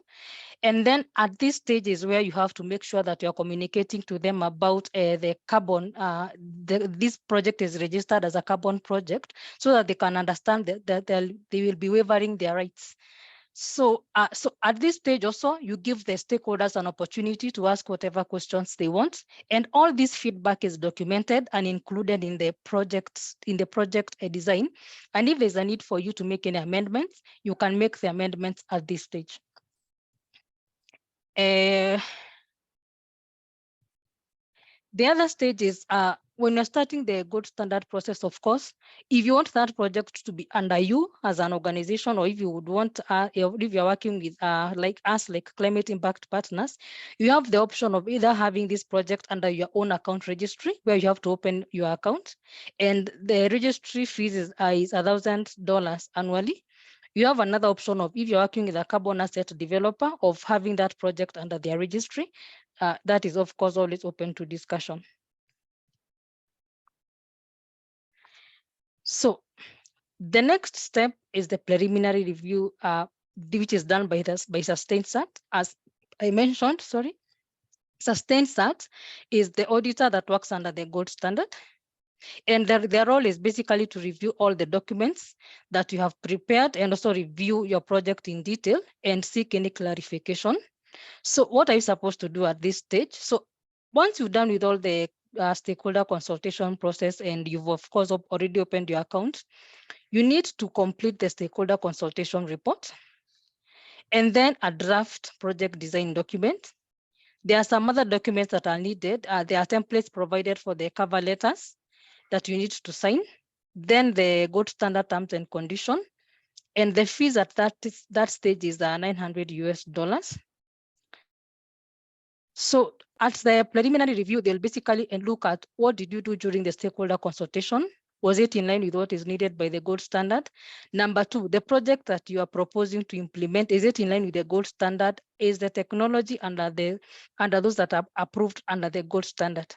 They will assess the safeguarding, they will do their safeguarding assessment, and they will also have a look at the monitoring plan for your project. Then after the project successfully goes through the preliminary review, it is then it undergoes preliminary design approval under the gold standard, and then it becomes listed, what we call listed under the gold standard. And of course, the documents are publicly available, like Kevin had mentioned. Then the next step is now what you call the project design certification phase, where now you have two steps. First of all, you need to hire a third-party validator, what we call the VVB, the validation and verification body. And then the project still has to be reviewed by SustainSat team. So who is the VVB? So the VVB is an independent assessment conducted by accredited validation and verification body. So as climate impact partners, we work with various VVBs. We work with various VVBs for our projects. So the VVB's review process or the audit process consists of, first of all, the desktop review, where even before the VVB comes on the ground, you have to share the documents, all the documents you have prepared, and then they do a desktop review. Then after the desktop review, it is followed by a physical visit. And basically what they are looking at is what you had written. Is it exactly what is happening in the ground? Then even before you go at this stage, of course, the project has to be listed, and the list of VVBs, there's a link in the gold standard for global goals where you have to check that the VVB you're hiring is accredited, is an approved VVB even before you go to this stage. And then at this stage now, the output is either the project is successfully validated. And this is just to note, there's a lot of back and forth between us, the carbon asset developer, and the VVB, basically to ensure that everything is in line. So it's a back and forth process until the VVB gives you what we call an FVR, a final validation report. And then after the VVB gives you a final validation report, that is where you submit the documents to SustainSat. So where you submit these documents is, remember where I had mentioned that you open a registry account. So that is where you submit these documents to the SustainSat team. And also now at this stage, the SustainSat team goes through all the documents and what the VVB has presented. And again, this is still a back and forth where there is some feedback, and then you're given an opportunity to submit whatever support documents are needed. And at this stage, the validation, the PDD document and all the supporting documents are submitted at this stage, of course. And then once the SustainSat is satisfied with the project and that it has followed all the gold standard processes, this review process is closed. And then after that, sorry, is there someone speaking? Okay. No, Sally, please proceed. Sorry, okay. So after the sustained cert team is fully satisfied, now your project becomes a design. The design certification is concluded, and still at this stage, your documents are made public for anyone to review. And one thing I skipped to mention is during validation, you are allowed to do the second stakeholder consultation, what we call a stakeholder feedback round. This process runs for 30 days. And how this process is done is the documents that you prepared after the local stakeholder consultation, you are required to share them with the participants, the stakeholders who attended the meeting, and everyone you are invited. So during these 30 days window, the stakeholders are allowed to review all the documents that you've done, see how you incorporated their comments, the comments that they raised during the stakeholder consultation. They're allowed to review how all those were incorporated in your documents. And as design consultation is running concurrently with this process, in case any stakeholder raises any issues, at this stage, you can respond to them. And also, before this process, the project design consultation is concluded, you are requested by the gold standard to submit any issues that were raised by the stakeholders and also indicate how you responded to this issue. So like Kevin had mentioned, these processes are very open, they're very transparent, they're very robust, just to ensure that what you are reporting and what you are doing is in line with what is required to ensure issues like double counting, overclaiming, or to ensure that the stakeholders are aware that they are relinquishing all their rights to you, the CME. And then after the project design is successfully satisfied, now we go to the next type of project performance certification. So there are a few steps there. That is project monitoring, the third-party verification, and then performance review by the gold standard. So under project monitoring, so you monitor the project according to what you had written on the monitoring plan. Remember, this monitoring plan has already been certified.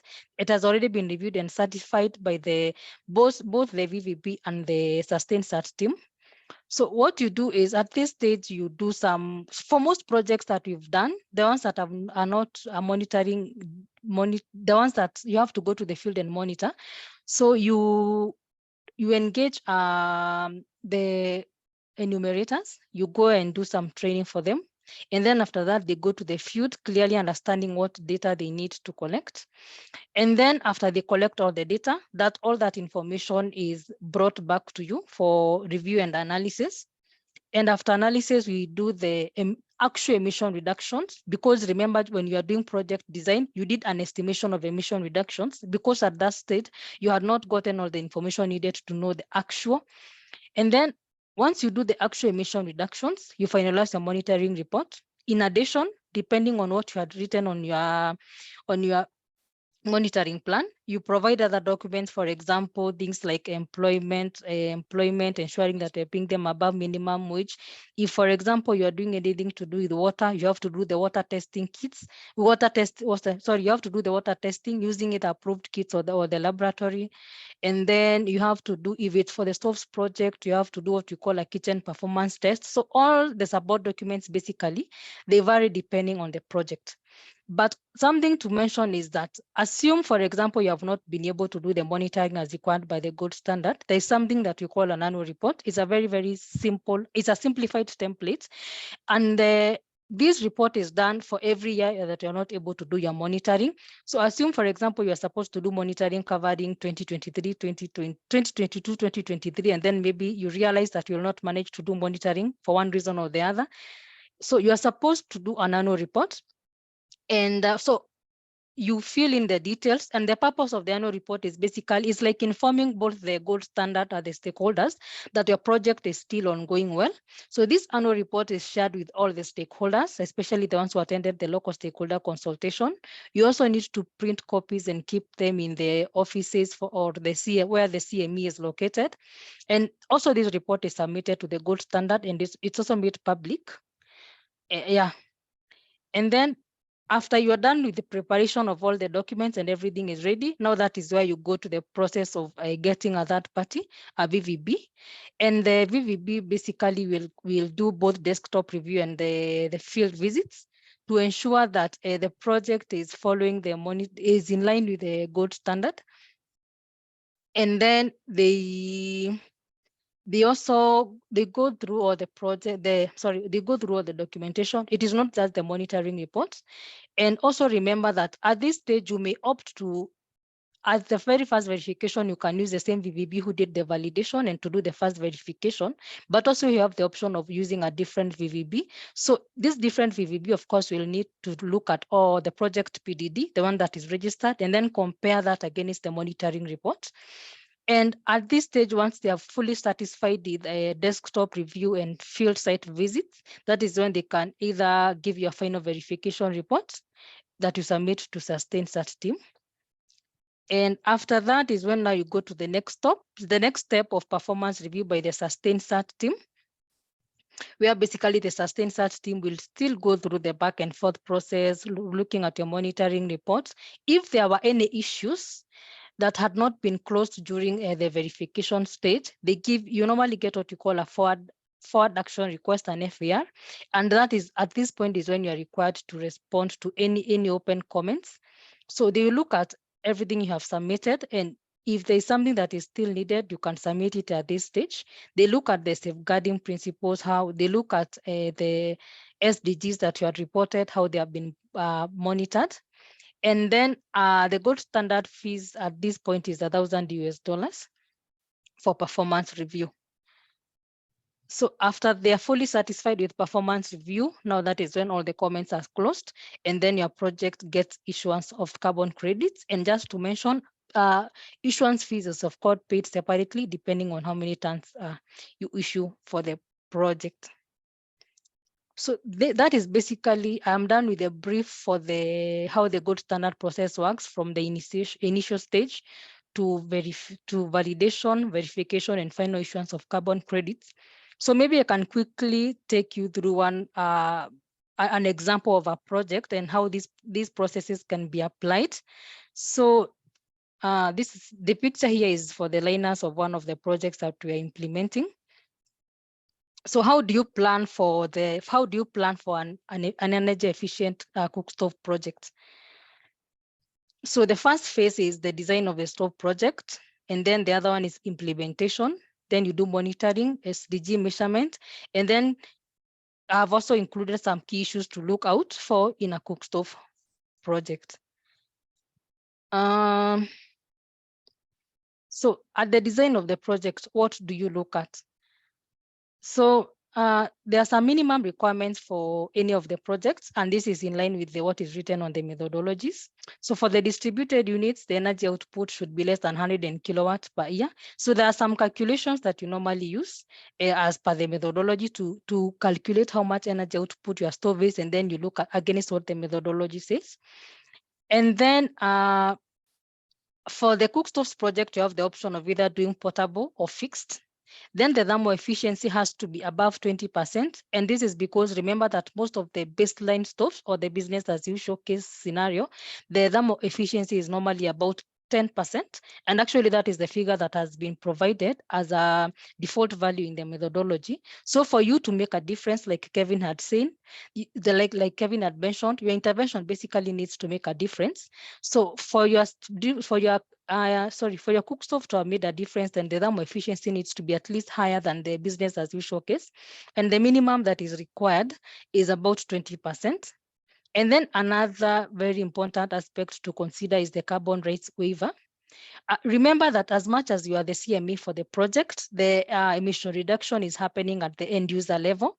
So for you to even claim the credits, they need to waiver their rights. And one of the ways that you can provide as evidence that they have waived their rights is when you're doing the sales of this, the cook stoves project, is first of all to mention to the buyer that this project is registered as a carbon project, and then they sign for you a waiver form.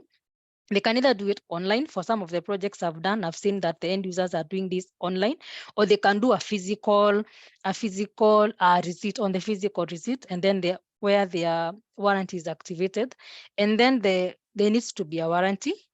And then one of the issues that I actually have realized even some of the end users are struggling with is getting the end user detail.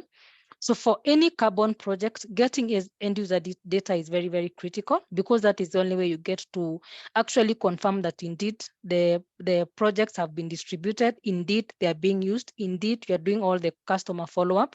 So end user detail is very important. And just to mention, end user detail is basically the name of the end user. Then it's very, very critical to ensure that all the technologies you are distributing, may it be water, may it be cookstove, may it be solar, that they have a unique identifier. So the unique identifier basically is like a serial number. And this ensures that you will not be double claiming credits for the same stove. So end user name, then the serial number, then the date of sale, because remember that you only claim credits from the date of sale. So from when the stove has been sold or when the technology has been sold, and then you have to record that. And then it's good to have either the phone numbers or the GPS location. Hello?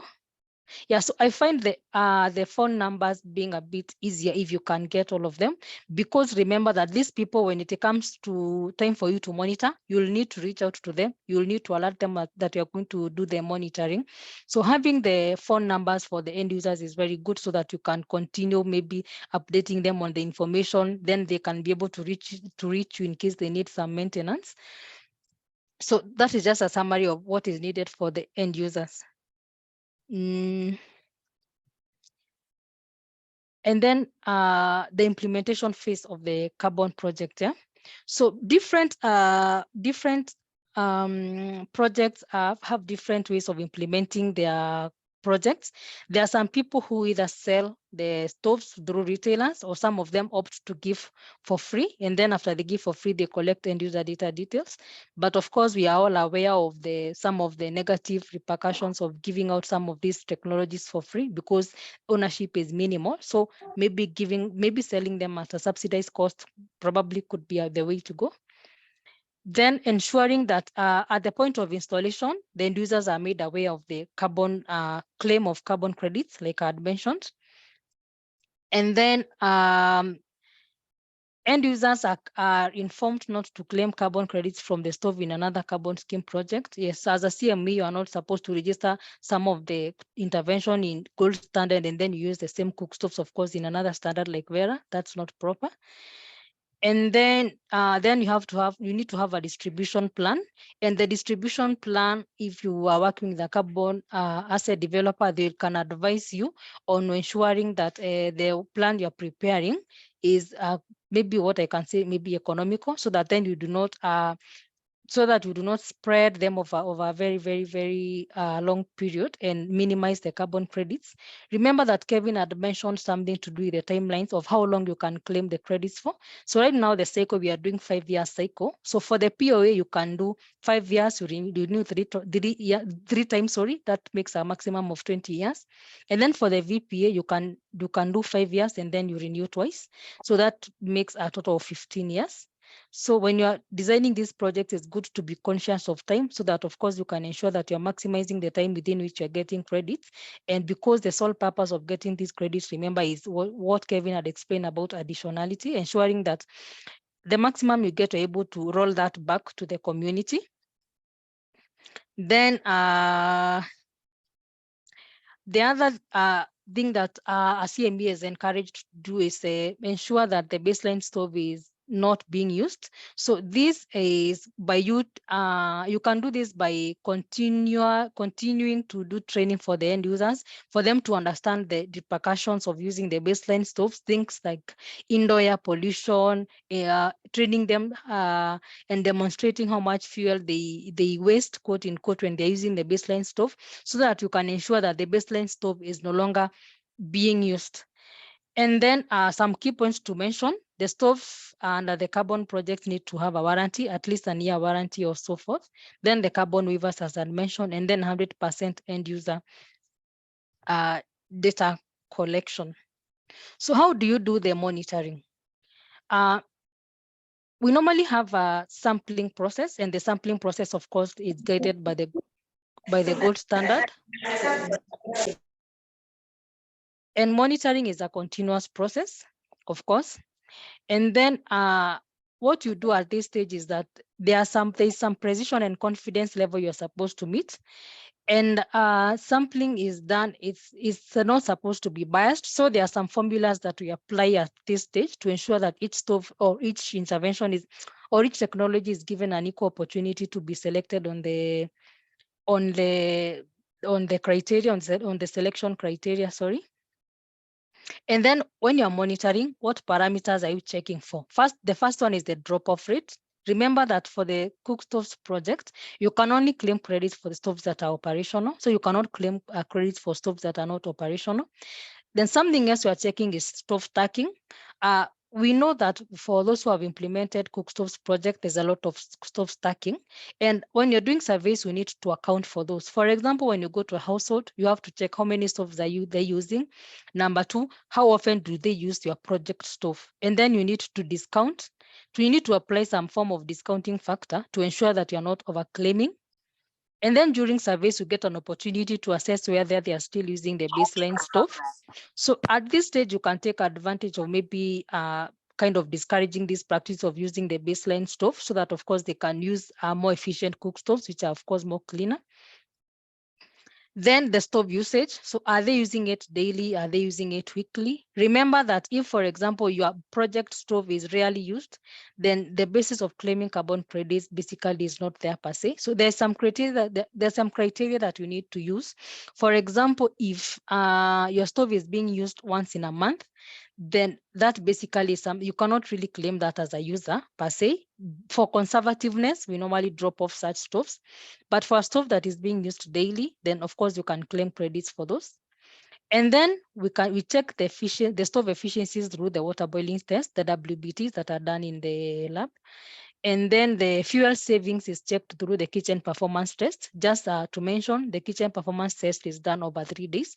And this is where you tell the households to use the fuel, to use the project stove, and apply their normal cooking practice. So you go day one, you measure the fuel for them. And then in the evening or the following day in the morning, you come back and measure and check how much fuel they have used for that day. And then you repeat the same for 3 days. And then the same household, you switch the stove with the baseline stove, and that is where they still cook for those 3 days. And then you check how much fuel they have used. So for you to be able to calculate fuel saving, you subtract the fuel that was used for the baseline stove minus what has been used using the project stove. So that a simple process rather will tell you how much a fuel saving is being done for those end users. So some key points is the sampling process, of course, is done very transparently. And this, even at this stage, you have to provide the documents to sustain sort of, one, how was the sampling done? And then you have to provide both the Excel sheet of how you've done the calculations. You need to take like the screenshots of which formulas were done. And this ensures that there was no bias that was applied at this stage.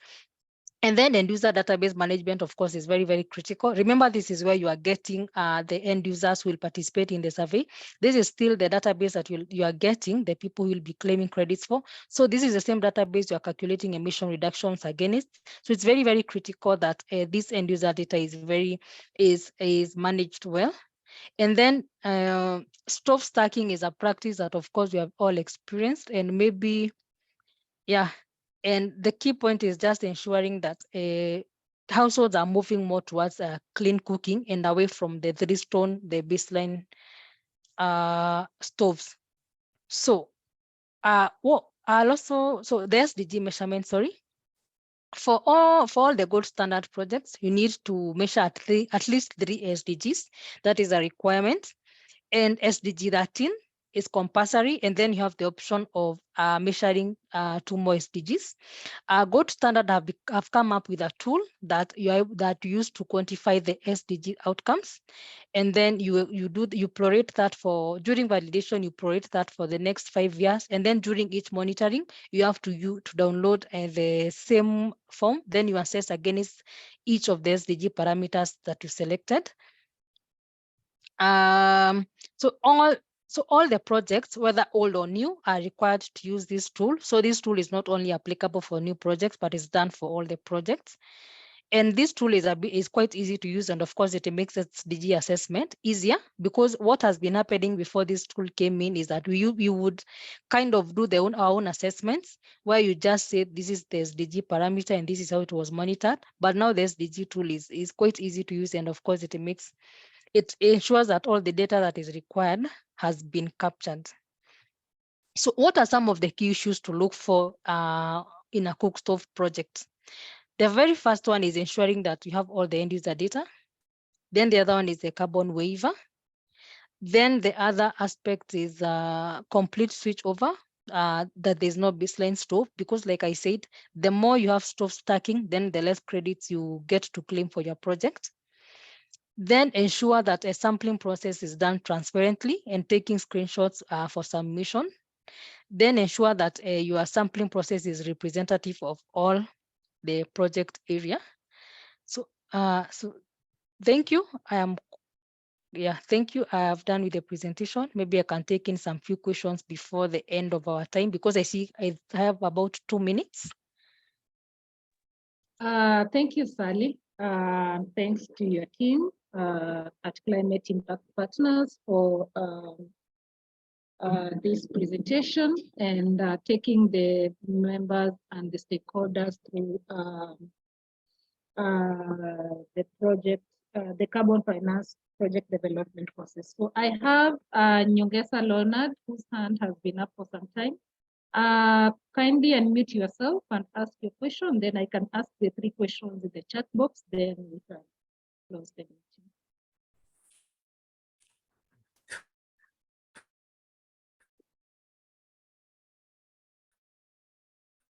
Leonard, please unmute yourself. Okay, my name is.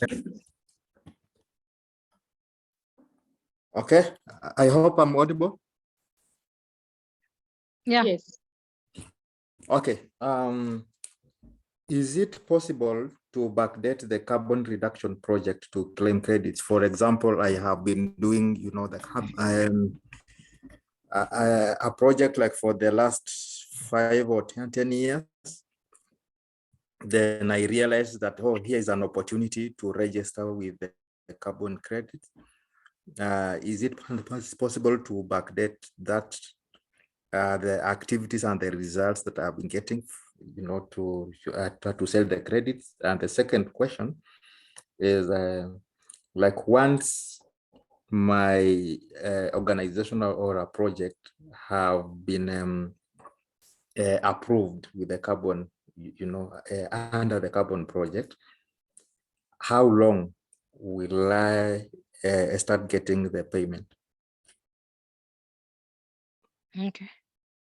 So let me answer the first question. So if you look at the requirements under the gold standard, we have 2 types of projects. We have the retroactive project and we have the regular project. So the regular project is you are starting the process from scratch, where you have to do the stakeholder consultation process even before you start distributing the technology. So that is a regular project. And then there is a case where we have a retroactive project. But Leon, unfortunately for the retroactive project, there is a cap where you are supposed to register a project 1 year before the preliminary review process. Basically, you are supposed to have had the stakeholder consultation projects 1 year after you started working on your project, or 2 years prior to the project design certification. So what I mean is this: you cannot backdate a 10-year project for it to be eligible under gold standard. Maybe unless we could have some separate discussion on maybe having a new project altogether, but not the one that has been running for 10 years. Because remember that you will be required to demonstrate additionality. So it's very hard to demonstrate additionality for a project that has been ongoing for the last 10 years, since that was not factored in from the beginning. Also remember that you've been running this project for 10 years without much of stakeholder input.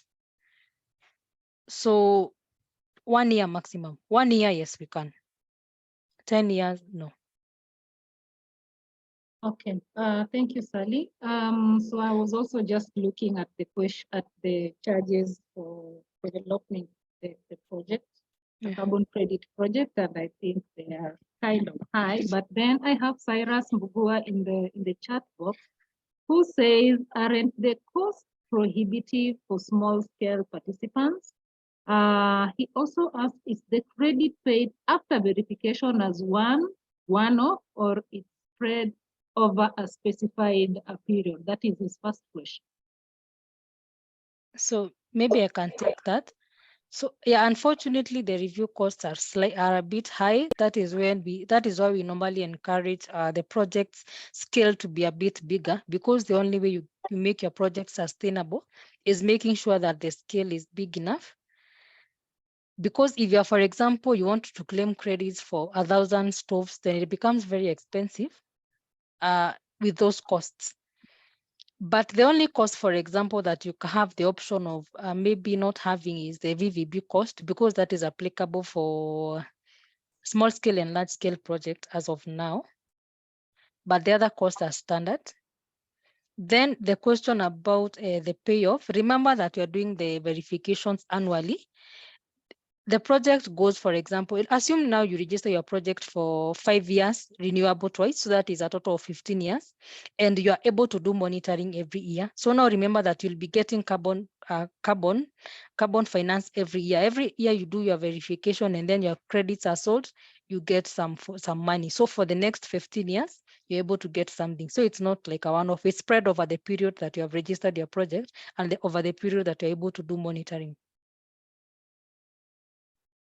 So how are the reversals and leakages accounted for, and how would it affect the cost of the fund? Let me see. What are reversals? I know leakage. What are reversals? Maybe Cyrus can clarify. Cyrus, you can unmute yourself and please expound on your question.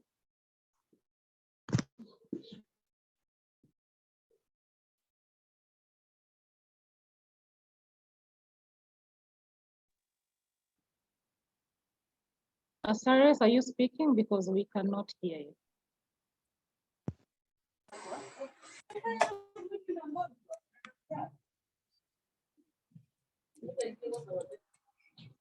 Are you able to hear me?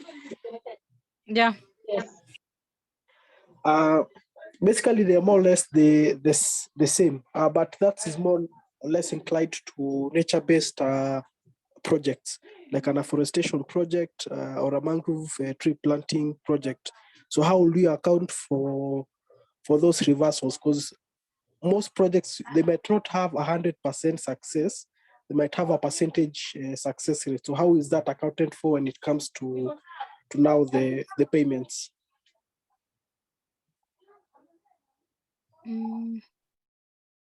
The payments for the carbon credits. Sorry, I'm not still getting your question, because I can explain leakage. For example, in the context of the cook stove project, I give an example too. We normally account for leakage or during the I think that is the easiest to explain how you account for leakage during, for example, a cook stove project. During surveys, when you're asking those questions, you ask someone about their baseline stove, and anyone who is moving from, for example, a clean cook stove like LPG, and then cooking charcoal, and then shifting to an efficient charcoal stove, you subtract the carbon credits for such a household, because now there's a form of leakage. You're moving from LPG that is cleaner than charcoal. Okay, thank you, Sally. Also, with regards to financing, I see Lillian from Climate Impact Partners. Thank you, Lillian, for your response.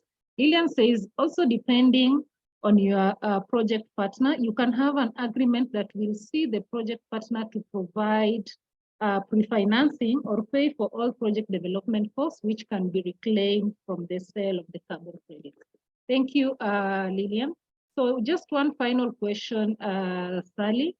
This is a question from policy part.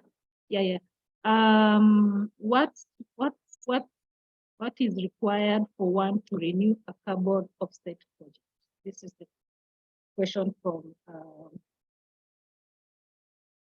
Okay. Yeah. So assuming that you have, for example, undergone through the first 5-year crediting period, so at the renewal, what they look at basically is the reassessing the baseline scenario. And at this stage, you can either redo the baseline to confirm that indeed that your intervention still is viable.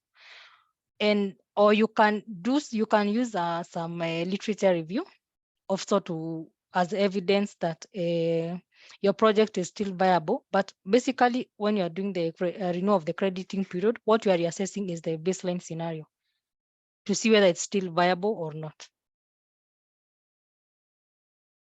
Yes, thank you, Sally. Also, Tom Morton has expounded on the issue, says Tom Morton is also a member of CCEK, used to work for Climate Care, used to be a director at Climate Care. He says, because the emissions are avoided by cooking projects, not avoided, there are no reversals. Any emission reduction is permanent. Hope, that has helped. I think this was a response to final question. Can you explain what is pre-financing? Is this a way a company cannot afford upfront project of activities, enter into a carbon project? Okay. Yeah. Please talk maybe about pre-financing. Yeah. Yeah, so maybe I can mention a bit about pre-financing. So we have different technologies and some of them are very good, but like you mentioned, the cost of establishing or a carbon project is very, very expensive. So there are some arrangements that are made with a carbon asset developer where you're pre-financed. For example, you can be pre-financed even for the registration process, where a carbon asset developer can cover the cost of registering that project, monitoring that project, and evaluation, and basically paying all the third-party fees. And then after your carbon credits are sold, then the deductions are made as per the contract agreements. So yes, there's always that option of pre-financing for some of the technologies, also for some of the projects. Okay, thank you, Sally. I think at this juncture, I would like to release Sally and maybe bring this meeting to a close. I know that as most of us are living here, for those of us who didn't know much about carbon finance, we have learned something today about the carbon markets, the standards, the project development processes, and about the other the two companies' projects, the biogas one and the cook stove one.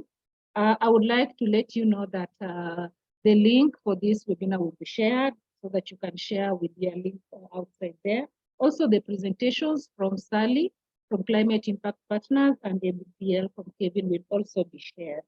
I would like to appreciate you all for coming. And just in case you have not registered, kindly fill the registration form. There's a link that has been shared by my colleague Brian using the CPK admin account. We will be sharing emails and sending invites about the next series, the next topic of discussion with regards to carbon finance. I see we are almost 10 minutes out of time. I'd like to appreciate you all for taking your time to attend this meeting. And I look forward to having these discussions further. On behalf of the CCK Secretariat and the Clean Cooking Alliance, whose representatives are in this meeting, we would like to appreciate your participation, and I wish you all a blessed day. Thank you.